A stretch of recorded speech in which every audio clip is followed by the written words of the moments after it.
Hello everyone, हमारा question दिया हुआ है electron gain enthalpy becomes less negative as we go down the group. दूसरा है reason size of the atom increases go down the group at the added electron would be farther from the nucleus. देखो assertion और reason में क्या है, तो देखो electron gain enthalpy जो होता है, इलेक्ट्रॉन गेन एंथैल्पी किसका होता है? इलेक्ट्रॉन गेन करने के लिए जो एनर्जी रिक्वायर होता है उसको इलेक्ट्रॉन गेन एंथैल्पी बोलते हैं, ठीक है। तो अब इलेक्ट्रॉन गेन इंथैल्पी ऊपर से नीचे जैसे जैसे जाओगे तो एटम का साइज क्या होता है, धीरे धीरे बढ़ता चला जाता है, जिसकी वजह से क्या होता है, न्यूक्लियस से जो आउटर मोस्ट ऑर्बिट है उसकी दूरी क्या होती है, बढ़ जाती है, जिससे इफेक्टिव न्यूक्लियर चार्ज भी इफेक्ट होता है और जो हमारा लेस निगेटिव होता चला जाता है।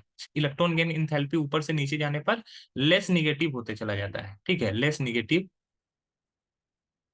तो ये पहला स्टेटमेंट तो हमारा सही है। अब दूसरे स्टेटमेंट की बात करें तो बोला गया size of the atom increases go down the group, बिल्कुल सही है। अगर एक फर्स्ट ग्रुप की बात करें तो लिथियम, सोडियम, पोटेशियम, रुबिडियम, चार एटम की बात करते हैं। ये 3, 11, 19, 37। अगर देखोगे तो यहाँ पे 2 ऑर्बिट है, ऑर्बिटल ऑर्बिट है, यहाँ पे 3 ऑर्बिट है, यहाँ पे 4 ऑर्बिट है और यहाँ पे 5 ऑर्बिट है। इस तरह करके ऑर्बिट की संख्या बढ़ते जा रही है। ऑर्बिट की संख्या बढ़ने से क्या होता है कि साइज क्या होगा, इंक्रीज करेगा, ठीक है, साइज इंक्रीज करेगा।